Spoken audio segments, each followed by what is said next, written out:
YouTube viewers அனைவருக்கும் வணக்கம். நான் உங்களோட அலெக்ஸ். இன்னைக்கு நம்ம பார்க்க போகிற படம் கார்த்திகேய டைரக்ஷனில் சந்தானம், மேகா ஆகாஷ், எம்எஸ் பாஸ்கர், நிலகல் ரவி, கூல் சுரேஷ், மொட்ட ராஜேந்திரன், ஜான் விஜய், ரவி மரியா, லொல்லு சபா சேஷு, லொல்லு சபா மாறன் மற்றும் பல நடிச்சிருக்க படம் தான்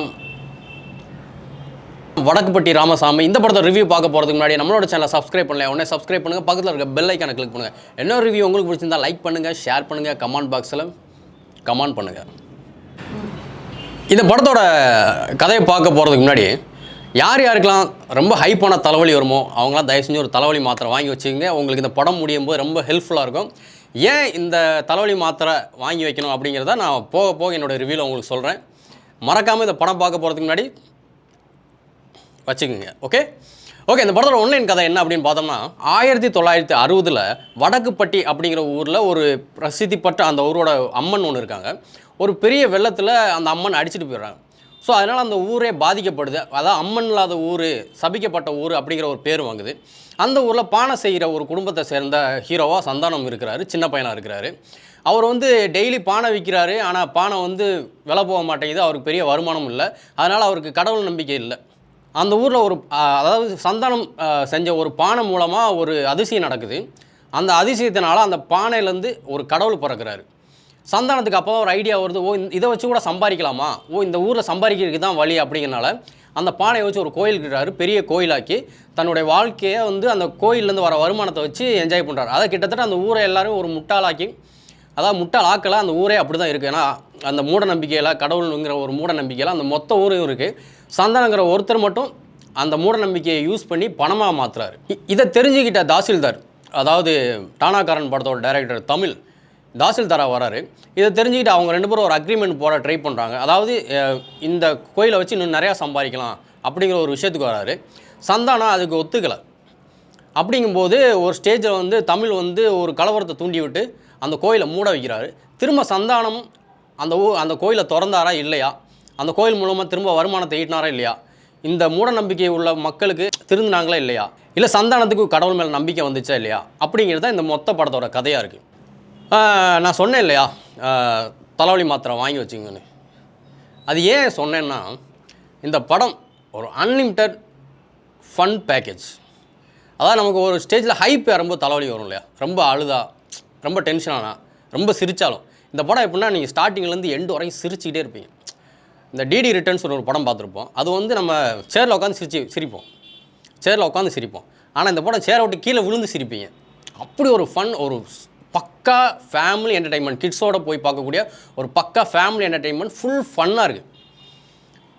சந்தானத்துக்கு இடையில 2-3 படம் சரியாக போகலை டிடி ரிட்டர்ன்ஸ்க்கு அப்புறம். ஏன்னா இந்த படம் ஒரு பிளாக் பஸ்டர் ஹிட்டாக இருக்கும். அது நான் படம் பார்த்தனால நான் சொல்கிறேன். ஸோ அதனால தலைவலி டேப்லெட் அதுக்கு தான் சொன்ன தவிர படம் மொக்க அப்படிங்கிறனால அந்த டேப்லெட் நான் அவங்கள யூஸ் பண்ண சொல்ல. இந்த படத்தில் சந்தானத்தை பற்றி சொல்லி ஆகணும். பொதுவாக சந்தானம் கூட இருக்கிறவங்கள கம்மியாக பேச வச்சு தான் அதிகமாக பேசி கவுண்டர் கொடுத்துக்கிட்டே இருப்பார். பட் இந்த படத்தை பொறுத்த வரைக்கும் இப்போ சந்தானம் ரொம்ப மெச்சூராக இருக்கார். அதாவது சுற்றி இருக்கிறவங்க எல்லாரையும் பேச விட்டு இவர் கவுண்டர் மட்டும் லைட்டாக கொடுக்குறாரு.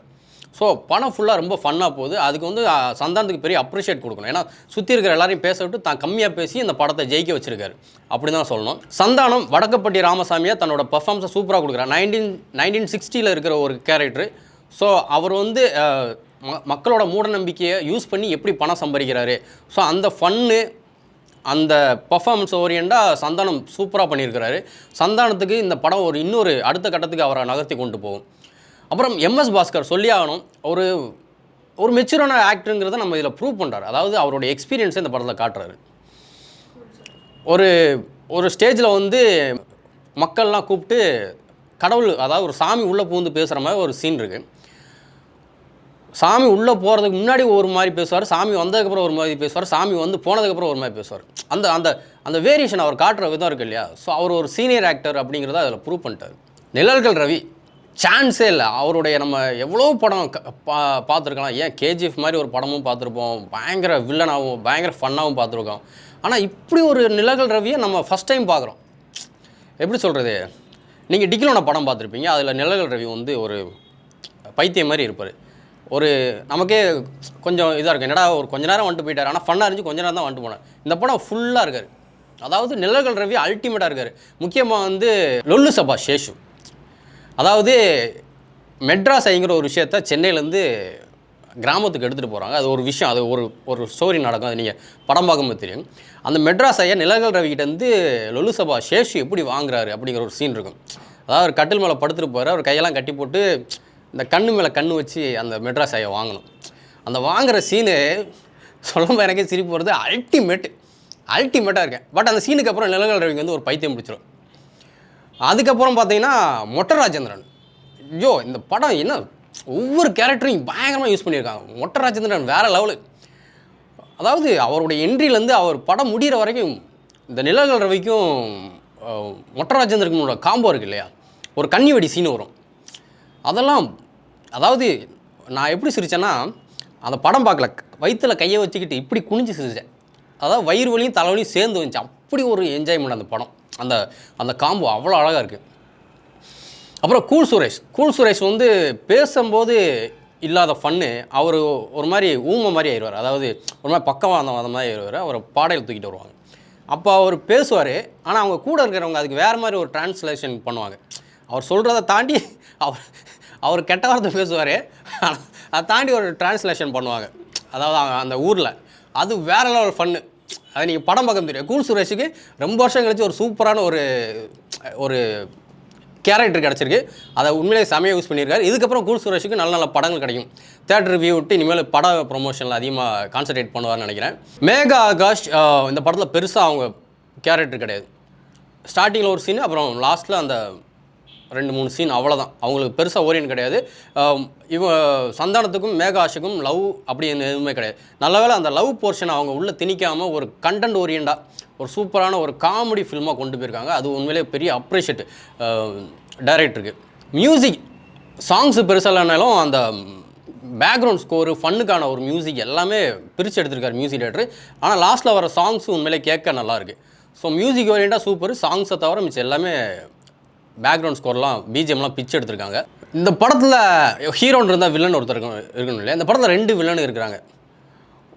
ஒன்று முட்டா வில்லன், இன்னொன்று லூசு வில்லன். இந்த 2 வில்லன்களும் சேர்ந்து வில்லனுக்கு தான், ஆனால் காமெடி வில்லனுக்கு. அதாவது எப்படின்னா, இந்த முதல் மரியாதை அந்த எஜமான் படத்தில் நெப்போலியன் சொல்லுவார் இல்லையா, சாவாக இருந்தால் அங்கே நான் தான் படமாக இருக்கணும், கல்யாண வீடாக இருந்தால் அங்கே நான் தான் மாப்பிள்ளையாக இருக்கணும் அப்படிங்கிற மாதிரி இவங்க 2 பேரும் முதல் மரியாதை எனக்கு தான் கிடைக்கணும்னு ஒரு சண்டை போகிறானுங்க. இந்த மெட்ராஸ் ஐ ஊருக்குள்ளே வந்ததுக்கப்புறம் இவங்க 2 பேருக்கும் மெட்ராஸ் ஐ வருது. 2 பேரும் கிளாஸ் போட்டு சுற்றுவானுங்க. இந்த கிளாஸ் எப்படின்னா, நீங்கள் படம் பார்க்கும் பார்த்தீங்கன்னா இந்த கிளாஸ் அவங்களுக்கும் தனியாக ஒரு கிளாஸ் ரெடி பண்ணி கொடுப்பாங்க.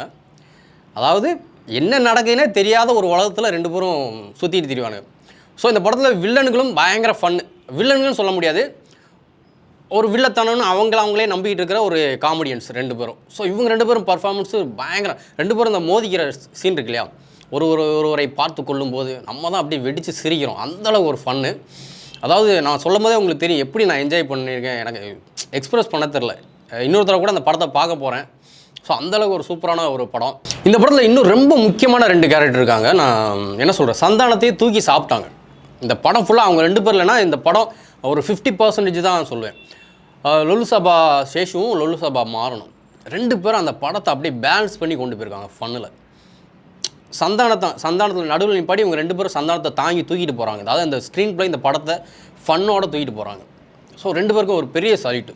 அதாவது சந்தானம் இதை கடைசி வரை இந்த டீம் அப்படியே மெயின்டைன் பண்ணணும். இந்த டீம் செம்மையாக இருக்குது. அதாவது நம்ம லொல்லு சபாவில் பார்த்து சிரித்த டீமை திரும்ப ஒரு ரீயூனியன் மாதிரி எனக்கு இந்த படம் பார்க்கும்போது தோணுச்சு. ஒரு லொல்லு சபா திரும்ப பார்த்த மாதிரி ஒரு ஃபீல். ஃபன்னு, இவங்க 2 பேரும் பண்ணுற ஃபன்னு இருக்கு இல்லையா, அல்டிமேட். அப்புறம் டானாக்காரன் தமிழ் டைரக்டர் தமிழ்,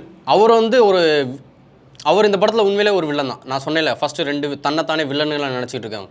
ஆனால் இந்த படத்தில் ஒரு மெயின் வில்லன் அப்படின்னு சொல்லணும்னா டானாக்காரன் டைரக்டர் தமிழ் ஒரு வில்லத்தனமான ஒரு தாசில்தாராக வராரு. அதாவது ஒரு கரப்ஷன் உள்ள கவர்மெண்ட் சர்வெண்ட்டாக வராரு. பட்டு லாஸ்ட்டில் அவரையும் கொஞ்சம் சப்பையாக்கிடுறாங்க. பட் அதை தாண்டி இந்த படம் நிறையா லாஜிக்கெலாம் பார்க்காம மேஜிக் இந்த படத்தில் நிறையா இருக்குது. லாஜிக்கெலாம் நீங்கள் பார்த்தீங்கன்னா சத்தியமாக இந்த படம் நம்ம பார்க்க முடியாது. அதுக்காக லாஜிக் ரொம்ப மிஸ்ஸும் கிடையாது. ஆனால் இந்த படம் அல்டிமேட். சின்ன பசங்கள்லேருந்து வயசானவங்க வரைக்கும் போய் உட்காந்து பயங்கரமாக வயிறு குலுங்கி சிரித்து ஒரு என்டர்டைன்மெண்ட் ப்ரெஷர் யாருக்காக இருந்தால் தயவுசெய்து இந்த படத்துக்கு போங்க, படத்தை போய் பாருங்கள். எனக்கு இந்த படம் ரொம்ப பிடிச்சிருக்கு. நமக்கு தெரியும் வடக்குப்பட்டி ராமசாமிங்கிறது எவ்வளோ ஃபேமஸான ஒரு டயலாக்னு. கவுண்டமணி அண்ட் செந்தில் இவங்க அந்த 90s டயத்தில் ஒரு பயங்கர ஃபேமஸான ஒரு டயலாக் வடக்குப்பட்டி ராமசாமி. அந்த மாதிரி ஒரு டைட்டில் வச்சுட்டு அந்த டைட்டில் வந்து கொலாப்ஸ் பண்ணிடுவாங்களோ அந்த ஃபன் இருக்காதான்னு நினைப்போம்.